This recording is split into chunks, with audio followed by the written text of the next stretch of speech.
What's up, Mavletic lovers and listeners, and welcome back to Maverick Postgame. We've got another full show for you today as Mesa men's basketball has an intense game at the Blizzard in Bronson.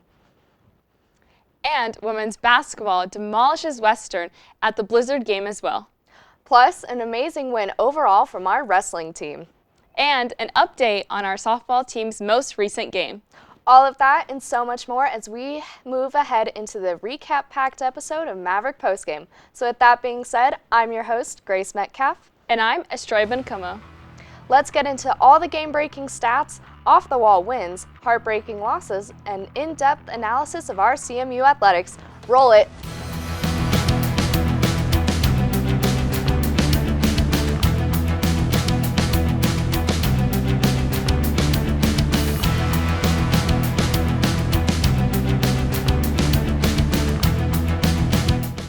Hello everyone, once again, I'm Estroy Bencomo. And I am Grace Metcalf. Let's hop right in and take a look at all the Mavtastic action that took place this week here at CMU. The Colorado Mesa men's basketball team beat rivalry team Western Colorado University at the Blizzard in Bronson sponsored by Coca-Cola event.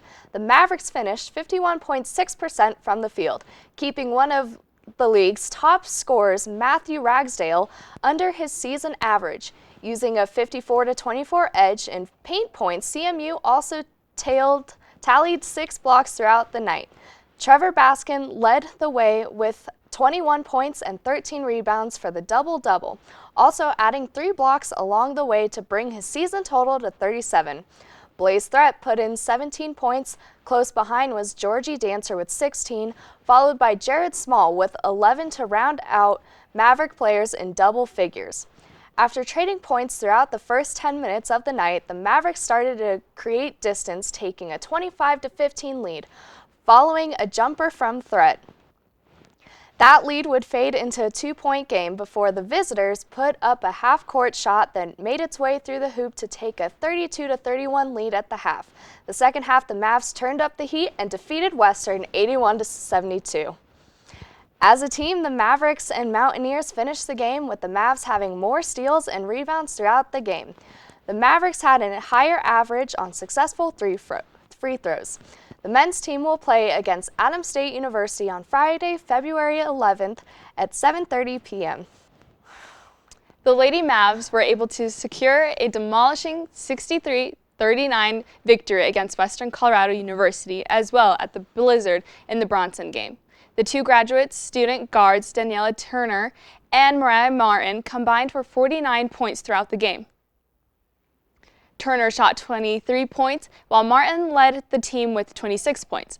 Martin was able to stun the Mountaineers not once, but twice, as she showed a back-cut pass to Turner before Turner went for the shot. She later was able to break the ankles of 2 of her defenders, then made the basket herself. Martin went 11-26 from the field and 2-3 from the arc. The Mavericks were able to find success in the paint when they scored 32 points from inside the paint. As a team, the Mavericks were able to put up 40 rebounds. They were also able to have 9 total blocks. Not only that, but the Mavericks also managed to have the highest success rate of free throws. The Lady Mavs will have their next game against Adams State University this Friday, February 11th at 5:30 p.m. It was a battle between the two highest-ranked men's wrestling programs in the Rocky Mountain Athletic Conference, our Colorado Mesa Mavericks and Adams State University. The Mavericks won 6 out of 10 bouts on their way to a 23-12 win over the Grizzlies in a showdown of Rocky Mountain Athletic Conference heavyweights. The duel started off with a showdown of two highly ranked 125-pounders, Colorado Mesa's Dawson Collins and Adams State's Isaiah De La Cerda. The Grand Junction local edged out De La Cerda 5-2 after a takedown in the waning seconds of the match. It was Collins' second takedown of the bout with an added escape, while De La Cerda, last season's regional champion at 125 pounds, had just 2 escapes. The Grizzlies answered right back in another bout of nationally ranked competitors, Jonathan Andrietta scored a 7-5 decision victory over Colin Metzgar at 133 pounds. Colorado Mesa is now 10-2 on their season and 5-0 in conference duels, while Adams State falls to 4-4 on the year and 2-3 in RMAC duels. The Mavs will be back in action in Grand Junction on Thursday as they host Chadron State in a makeup for the postponement just a few weeks ago. It will also be senior night. In the softball team's last game, after an exchange of 4-run second inning, Sonoma State University posted single tallies in the third and fourth while going to claim a 6-4 win over the Colorado Mesa University Mavericks in both teams' final games of the Concordia Kickoff Classic softball tournament here at Great Parks. The Mavericks were held to just 3 hits overall, but scored all of their runs in the top of the second, as Allie Disler walked before moving to the second on an Ashley Bradford single and third on the ground out. After a walk loaded the bases, Ava Fugate delivered a base clearing, tripled that put the Mavs up 3-0. The softball team's next competition will be at Cactus Classic in Tucson, Arizona for February 18th through the 20th. Now that we have recapped some of the games, it's time to announce our Maverick of the Week.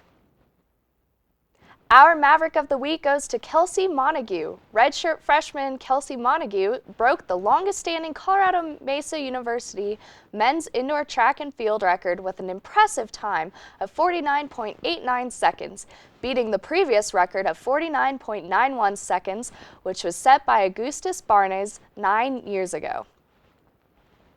Congratulations, Kelsey, for your outstanding performance. You are our Maverick of the Week. We are now at the end of our show, and it is time for our closing statements.